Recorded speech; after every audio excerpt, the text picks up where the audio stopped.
You know, those people who have it, he had it. Danny O'Donoghue, welcome to How to Fail. Hey, thank you.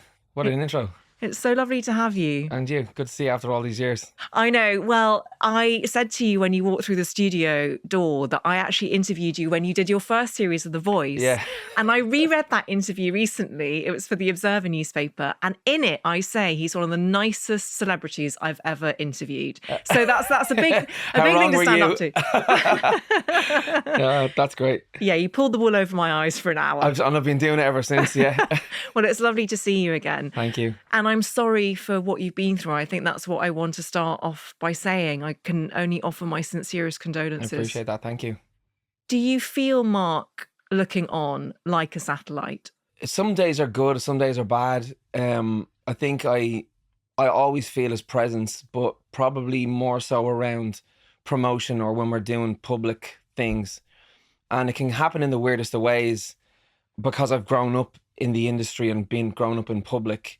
We've been everywhere and we've done everything. So everyone's seeing us, I guess.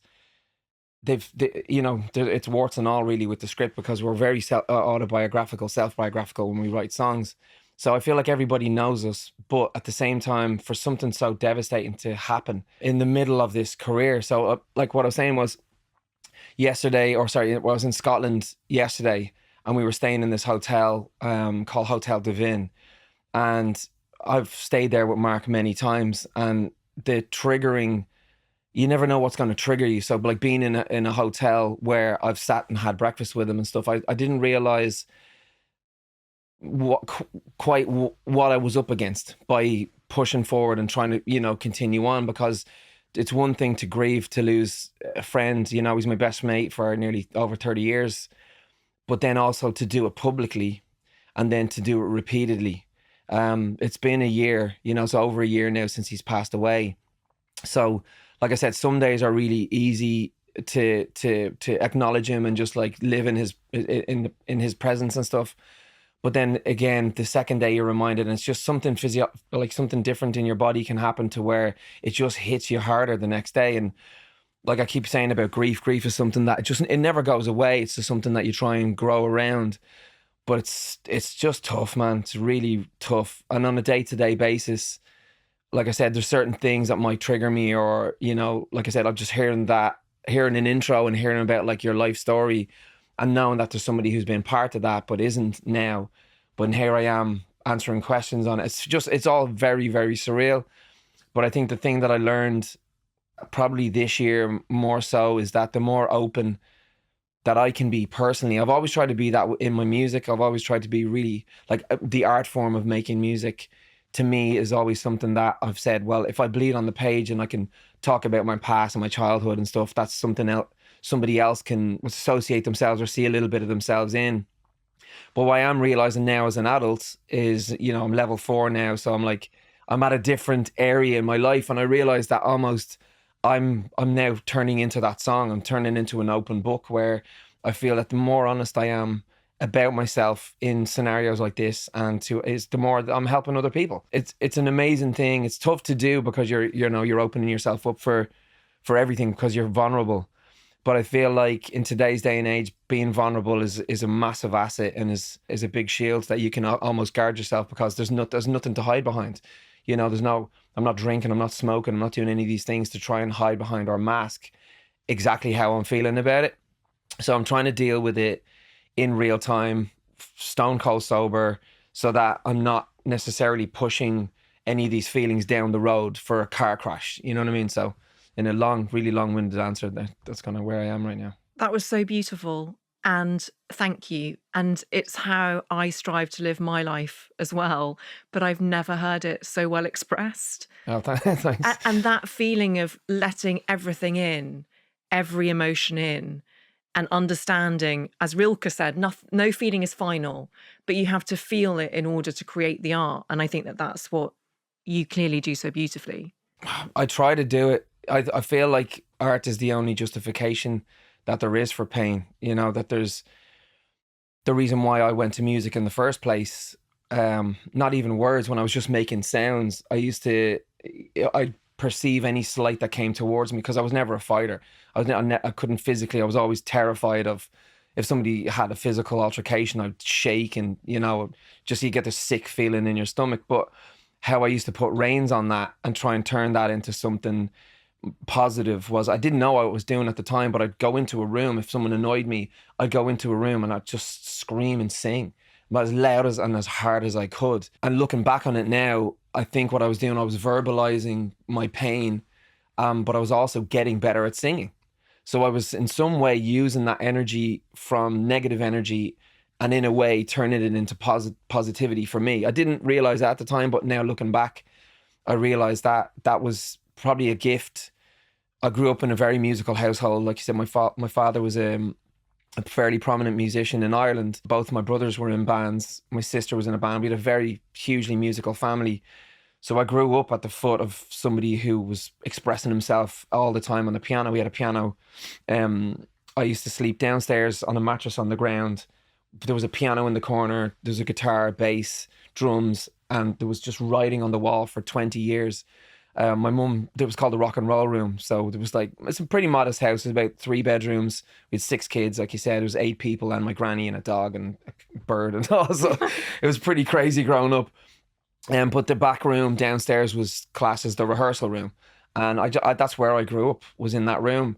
So I'd seen the power of men's men, you know what I mean? Like people coming back from the pub, they've never cried before, but when a certain point at night, when their song was their turn to sing, they just let it rip, and there wasn't a dry eye in the house. So it was really cathartic for me to see these really powerful, strong men letting out emotion and being applauded for it. Which I feel is it's a big thing, because if you're a man and you show any kind of emotion today, it's weakness.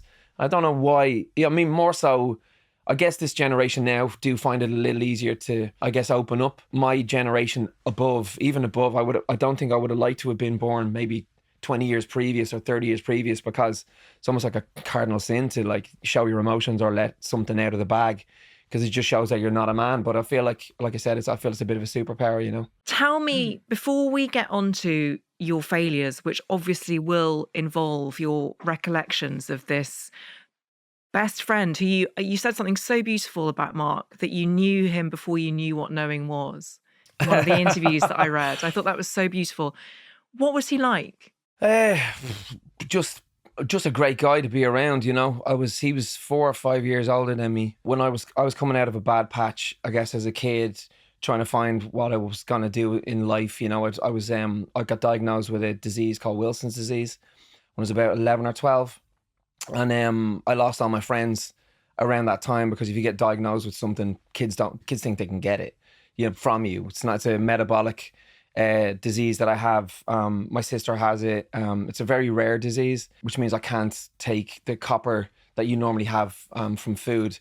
You have an enzyme that takes the copper out, and you get rid of it through your body. But I don't have those enzymes. So slowly but surely, if I wasn't on medication, it would poison me. So I've got to take tablets for life and stuff. But it hit me really hard, I guess, as a kid, that I was shunned away, if you know what I mean. So people were thinking that they're going to catch something from me or whatever. But kids are kids, and I don't blame anybody for that. But I remember being at a particularly low point, and Mark was a breakdance teacher. This is how I ended up meeting him.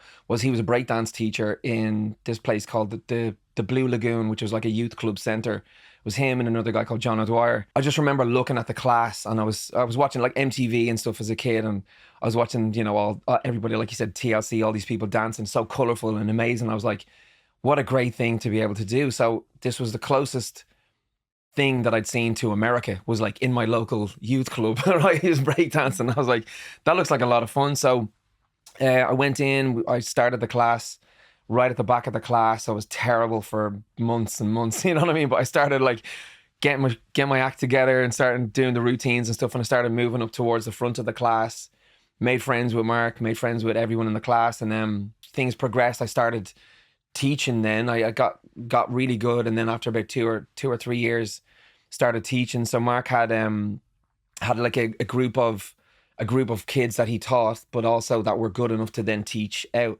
So it was the first time, I guess, I'd seen his ability to have people do stuff for him. He was a great businessman. He was also making a cut off all the kids who were teaching for him too. So we'd have us all out in different places. We'd all then report back to him on the weekend, give the money in.